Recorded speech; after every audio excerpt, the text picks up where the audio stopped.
Last week, I checked out the GeForce RTX 5070 and Radeon RX 9070 to see how they compare in today's games with upscaling enabled.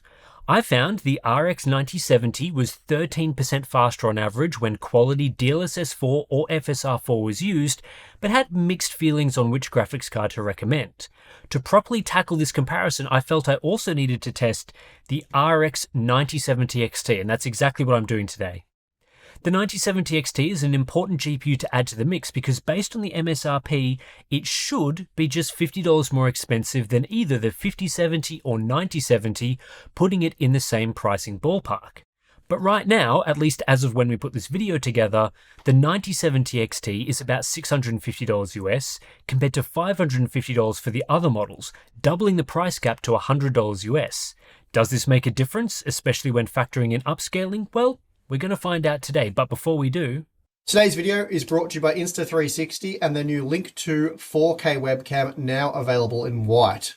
This unit features a high-performance half-inch sensor delivering crisp 4K video with an AI-powered audio algorithm providing great audio quality via the built-in microphone.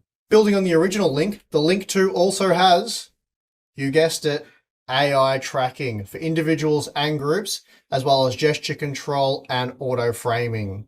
It now also offers modes such as customizable backgrounds and effects, so if you, like me, are sick of the hardware box studio, you can dip down to your local coffee shop and just hang out and relax. The 4K 30fps camera offers excellent video quality even in low light situations, such as this, nice and dark now. I think I look pretty good on the screen, still nice and clear. So really, for a cost-effective solution, the image quality is amazing and can probably really only be bested by something like a professional digital SLR. The Link 2 is also equipped with a gimbal, making it perfect for demos and presentations. Balin, get out of my presentation. It also pairs perfectly with the new Wave speakerphone. So for more information, please click the link in the video description. As with the previous video, the idea with this sort of comparison is to provide a different dataset to our day one reviews, which largely focus on native performance at a range of resolutions for apples to apples testing. Native data is also included today, but the focus is the main upscaling modes at 1440p. We want to see what sort of frame rates you can expect in a realistic gaming configuration, does DLSS 4 or FSR 4 scale better, and what sort of modes are required to match the output performance between each model. For example, is the RTX 5070 as fast as the 9070 XT if we use more aggressive upscaling? As is the case with any upscaling benchmarks, it's important to brush up on the visual differences between DLSS 4 and FSR 4 because they do not output an identical image, and so any performance testing done this way is not apples to apples. We have a lot of in-depth content right here on the channel that goes into how these upscalers compare, and they are important comparisons for this sort of performance testing. Today, I'll be testing 23 titles at 1440p using the three main upscaling modes: quality, balanced, and performance, in addition to native TAA. In both the GeForce and Radeon driver utilities, I've enabled the global override feature that upgrades games to the latest versions of DLSS 4 and FSR 4 respectively. For testing today, I'm using the MSI Vanguard SoC version of the RTX 5070, the ASRock Steel Legend OC version of the RX 9070, and the Sapphire Pulse version of the RX 9070 XT. As these are different models, some of which have factory overclocks, all GPUs have been set to the base spec clocks for testing, which is the standard way we benchmark. CPU being used here is the Ryzen 7 9800X3D, 32GB of DDR5 6000 CL30 memory, and the very latest game updates, Windows updates, and drivers have been used. So 581.57 for NVIDIA, 25.10.1 for AMD. Let's get into it. Horizon Zero Dawn Remastered performs well on these GPUs at 1440p, with the RX 9070 XT achieving 120 FPS on average without upscaling enabled, so it's not an essential feature. With that said, after enabling quality upscaling, the 9070 XT is 7% faster than the 9070 and 22% faster than the RTX 5070, which is a pretty similar margin to native rendering. In Ratchet & Clank Rift Apart, I previously found the 5070 and 9070 to deliver similar performance when the very high preset with ray tracing is used. The 9070 XT comes in 9% faster than both models when native rendering is used, and 8% faster than the 5070 when quality upscaling is used, but this margin shrinks to just 4% comparing the 9070 XT to the 9070 when both are using FSR 4. The XT gets a little closer to 120 FPS rendering, but there's just not a huge difference here. The Last of Us Part 1 is a favourable game to AMD, though the margins do change depending on whether we're looking at native rendering or upscaling. Natively, the 9070 XT is 28% faster than the 5070 in this title, but this drops to a 20% margin when quality upscaling is enabled. The 9070 XT is 11% faster than the 9070 natively and 8% faster using upscaling, which does suggest DLSS 4 is scaling a bit better in this title. Spider-Man 2 results continue to be strange when we add in the 9070 XT results. Natively, the 9070 XT is 16% faster than the 5070, but this drops to just a 4% margin when quality upscaling is used, and the GeForce model has better 1% low performance. The difference between the Radeon cards is pretty similar though, at 5% natively and 3% with upscaling, so this is a case where FSR 4 is less effective at improving performance than DLSS 4. Straightforward results here for Assassin's Creed Shadows. The 9070 XT is 28% faster than the 5070 natively and 23% faster when quality upscaling is used.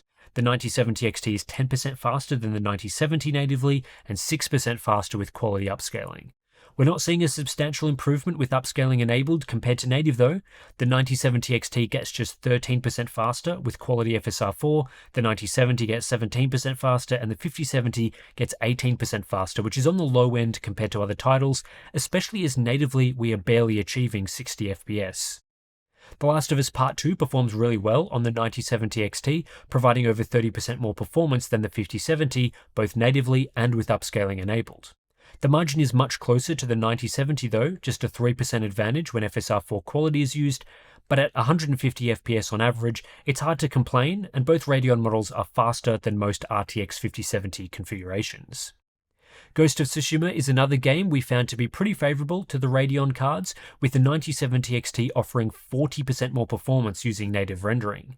This margin is similar with quality upscaling enabled, a 37% lead over the 5070 and an 11% lead over the 9070, making the 9070 XT the best choice for people with high refresh rate 1440p monitors.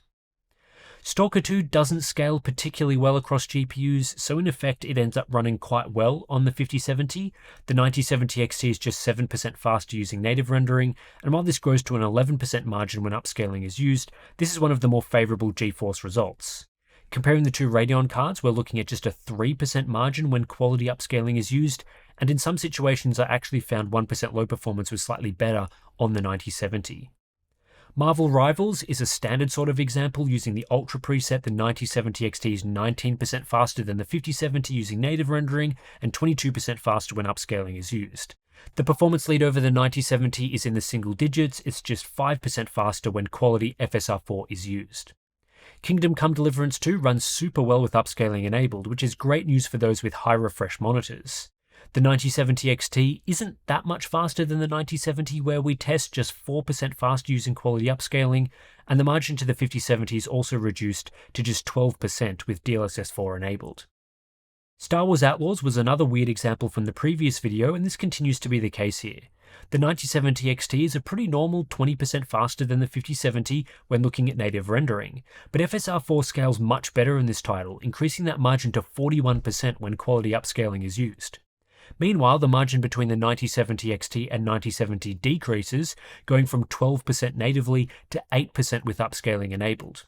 But the end result is that the 9070 XT can play this game at around 90 FPS with quality upscaling, compared to a little over 60 FPS on the 5070, so it's a decisive win to Radeon here.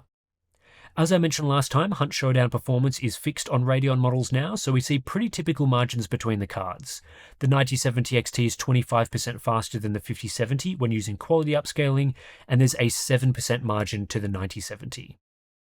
God of War Ragnarok is another example of high frame rates, with the 9070 XT coming in 32% faster than the 5070 natively and 35% with upscaling enabled. Scaling between the Radeon models is decent, 13% natively and 10% with FSR 4, and we see some truly unnecessary frame rates where we test when we use things like FSR 4 balanced. Stellar Blade is one of the most favourable games to GeForce, and here the RTX 5070 performs really well. The 9070 XT is basically tied with the 5070 when quality upscaling is used, looking at average frame rates, but the 5070 has much better 1% lows, indicating a more consistent frame time experience. While the XT model is 9% faster than the non-XT using native rendering, this margin shrinks to 5% with quality upscaling, and this just isn't enough to give the 9070 XT any sort of lead over the 5070. F125 is one of the best results for the 9070 XT. Not only is the game 31% faster on the 9070 XT compared to the 5070 when quality upscaling is used, it's also 14% faster than the 9070, which is one of the larger margins between those cards. This means the 9070 XT is able to render the game at 120 FPS when the ultra-high preset is used, compared to under 100 FPS on the 5070. Once again, I'm testing Cyberpunk 2077 using the Ultra Ray Tracing preset, and we see a similar phenomenon with the 9070 XT, where 1% low performance is only able to match the 5070, despite average frame rates being 15% higher with quality upscaling. This means there's a less stable frame rate on the 9070 XT with a higher degree of fluctuations. The 9070 XT is 14% faster than the 9070 with FSR 4 quality upscaling, and this applies to both the average frame rate and 1% lows. Hogwarts Legacy isn't the best title for 1% low performance in the Hogsmeade area, as you can see, but this applies to all models. The 9070 XT is 24% faster than the 5070 when quality upscaling is used, and 16% faster than the 9070, showing decent scaling between those Radeon cards.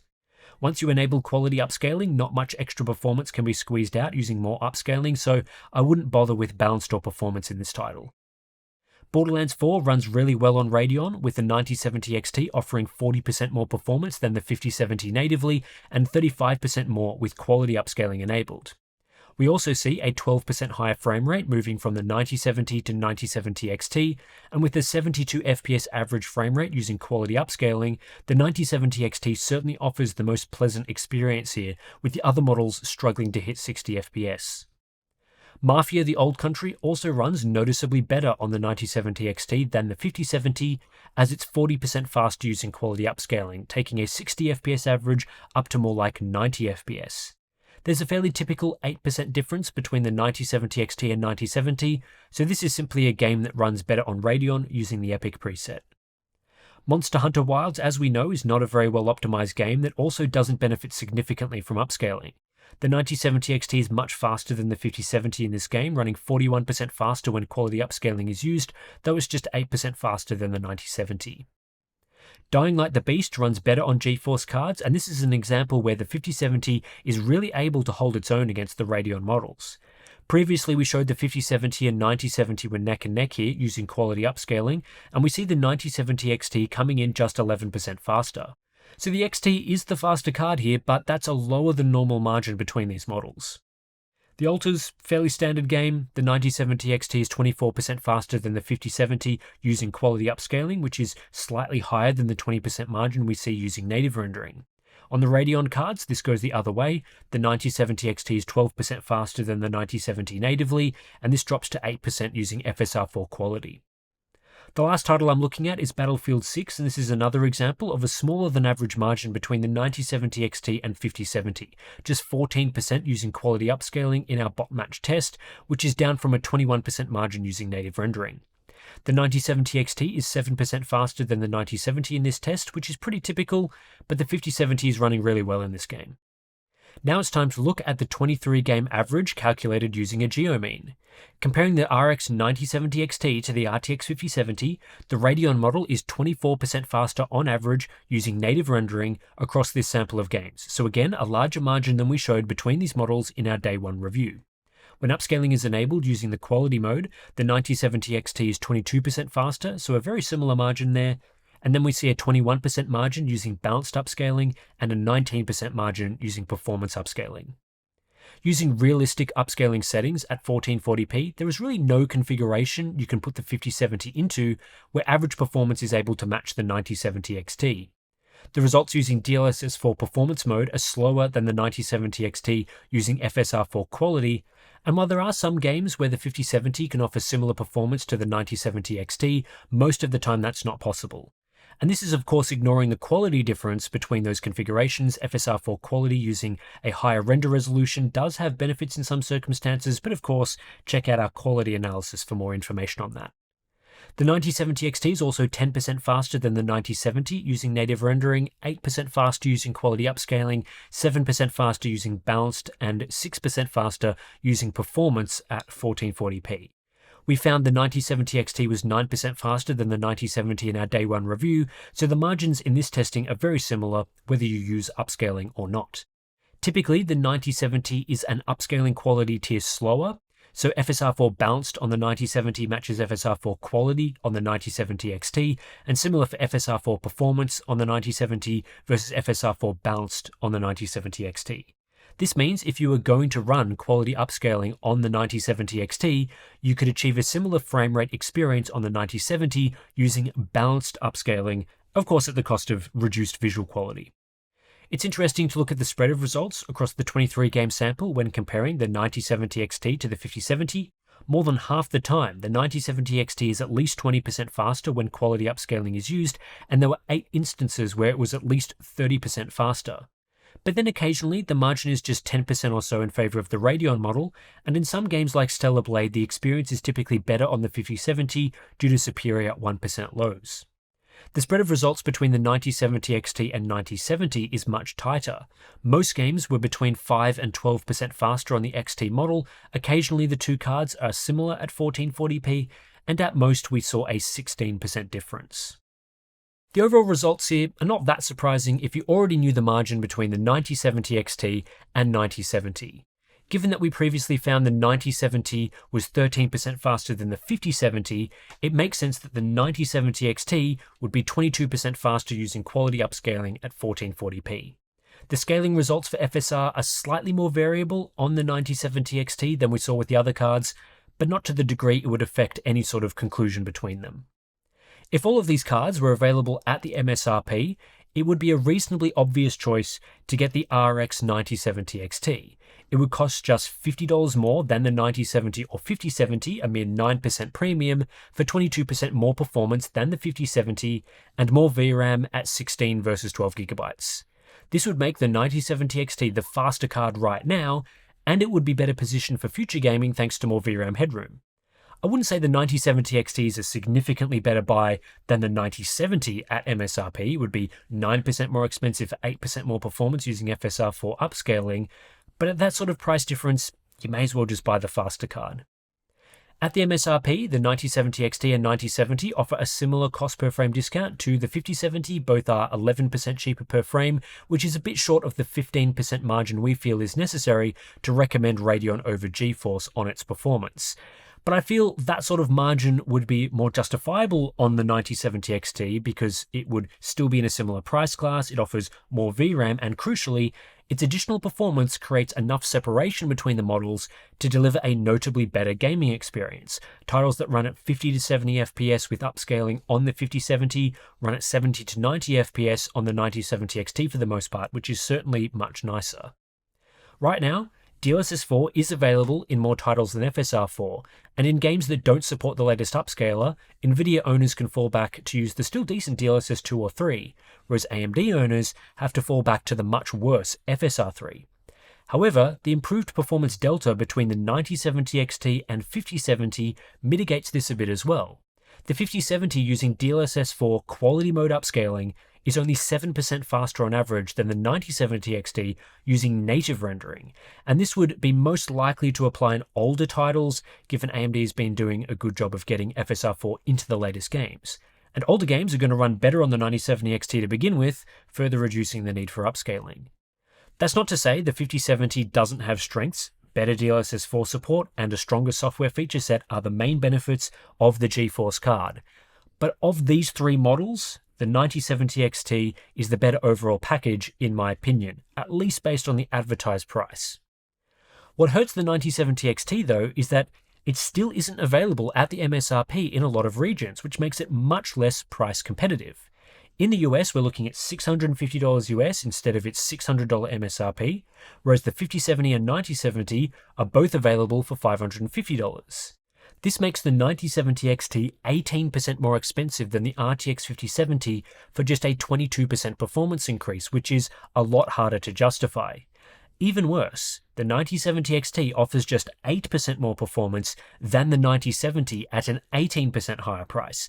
And if you are considering Radeon for its extra VRAM, both models provide 16GB. So right now, you'd have to say the RX 9070 is the better deal. I haven't looked across a heap of other regions for this video, but at least here in Australia, that also appears true. At PC Case Gear, the cheapest 9070 XT is $1,100 Aussie, the 9070 is just $900, and the 5070 is as low as $950. It's very difficult to justify spending 22% more on a 9070 XT for just 8% more performance than a 9070, while the 9070 is 5% cheaper and 13% faster than an RTX 5070. So again, here I think the RX 9070 is the best deal on offer in this price range. Now you're probably wondering why I didn't compare the 9070 XT to the RTX 5070 Ti in this video, but don't worry, that comparison is coming up soon in a future video. For this one, I wanted to compare 3 GPUs that should be within $50 of one another. Next up is the battle between the 9070 XT and 5070 Ti, so make sure you subscribe so you don't miss it.